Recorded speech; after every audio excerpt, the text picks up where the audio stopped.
деле түшүндүрбөйт. Бирок Анилин Восход жылкы заводунун эң мыктысы болот деп айтат. Аттардын сырын жакшы билген тажрыйбалуу саяпкердин машыктыруусунун алгачкы эле күндөрү Анилиндин аксак буту айыгып кетет. Минилбеген майып жылкыдан кулпунган аргымакка айлана баштайт. 2 жаш кунанында Анилинди бүткүл Союздук ат жабышка Москвага алып барышып, жеңишке ээ болушат. Калининин кубогун утуп алат. Анилиндин мурдагы аксак кемчилиги унутулуп, алдыңкы күлүк катары сөз кылышып, даңазалуу келечеги жөнүндө айта башташат. Ошол убакыттан баштап кылымдар бою негизги оюн зоогу болгон Европанын ат жабыштарына дайындык жүрө баштайт. Мындай жарыштарга чыгуу жалпы Советтер Союзун даңазалап, ал эми байге утуу саясий тапшырма болгон. Бул ат жабыштарга министр, президенттер гана эмес, падышалар катышкан. Германиядагы жарышка Анилиндин Союздун мыкты кунаны катары жарышка жөнөтүлөт.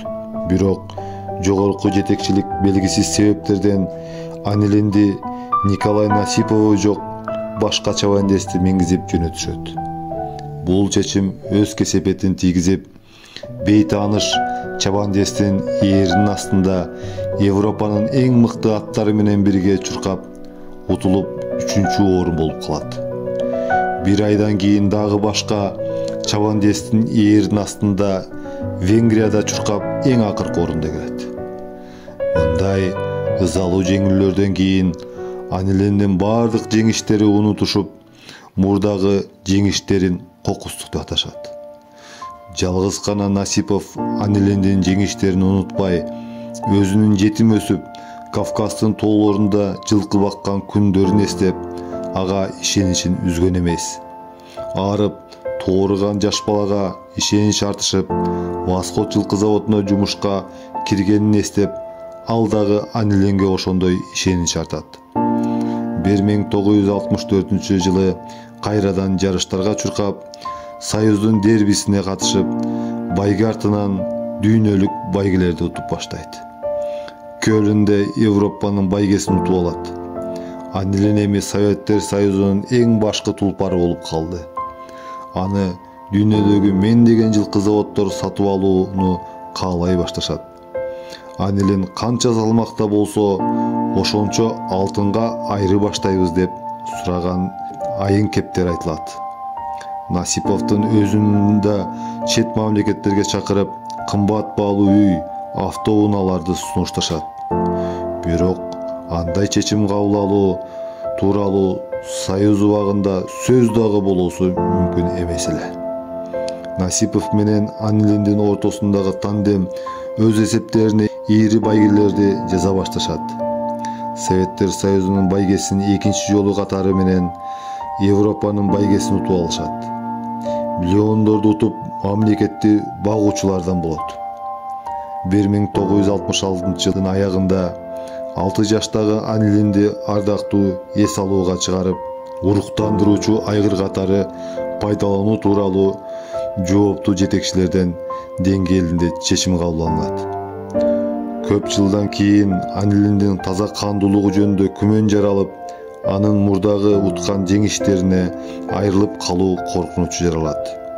Көптөгөн талаш тартыштардан кийин архивдик документтерден тиешелүү кагаздары табылып, таза кандуулугу такталат.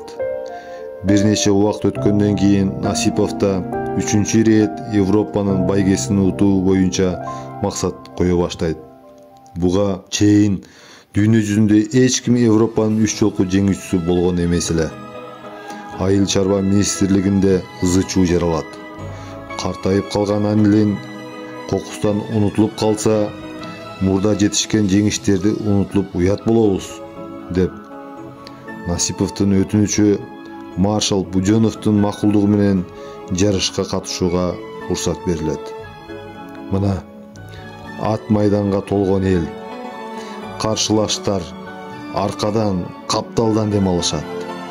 Туяктан ыргыган топурак асманга толгон Насипов, Анилин деген кыйкырыктар менен аттын дем алганы угулат. Мына түз маарага жалгыз чыктык.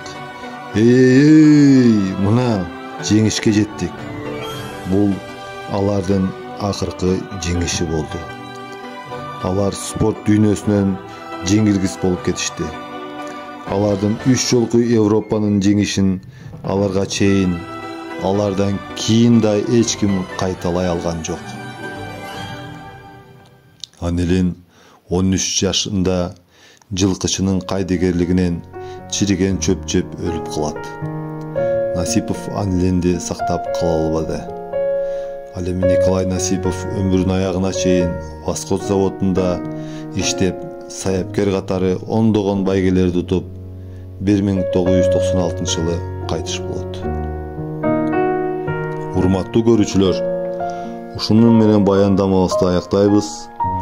Комментарийде ой пикирлериңиздерди калтырып, башка дагы кандай видео тасмаларды көргүңүздөр келсе, комментарияга өз ойлоруңуздарды жазып калтырыңыз.